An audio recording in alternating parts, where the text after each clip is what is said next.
Deputy commander അടക്കം October 7 ആക്രമണത്തിൽ പങ്കെടുത്ത 3 ഹമാസ് നേതാക്കളെ ഇസ്രായേൽ വധിച്ചു. പ്രതിഷേധങ്ങൾക്കിടെ മിഥുന്റെ വീട്ടിൽ ആശ്വാസ വാക്കുകളുമായി മന്ത്രിമാർ. സ്കൂളിലെത്തിയപ്പോൾ കരിങ്കൊടി. വിരമിക്കുന്നതുവരെ കാത്തിരിക്കേണ്ട PF-ലെ മുഴുവൻ തുകയും പിൻവലിക്കാം. EPFO നിയമത്തിൽ മാറ്റം വരുത്താൻ ഒരുങ്ങി കേന്ദ്രം. ഡൽഹിക്ക് പിന്നാലെ ബംഗളൂരുവിലും സ്കൂളുകൾക്ക് ബോംബ് ഭീഷണി. മഴപ്പെയ്ത്ത് തുടരും. ഇന്ന് 4 ജില്ലകളിൽ റെഡ് അലർട്ട്, 5 ജില്ലകളിൽ ഓറഞ്ച്. RSS പരിപാടിയിൽ പങ്കെടുക്കാൻ VC-മാർക്ക് വിലക്കില്ലെന്ന് മന്ത്രി R. ബിന്ദു. തെലങ്കാനയിലെ ഔഷധ നിർമ്മാണ ഫാക്ടറിയിൽ സ്ഫോടനം, മരണം 46ആയി.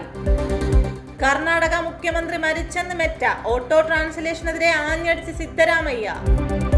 വസ്തുതകൾ മറച്ചുവെച്ച് കേസ് റദ്ദാക്കി. മുൻ MLA വഹീദിനെതിരെ KK ലതിക സുപ്രീം കോടതിയിൽ.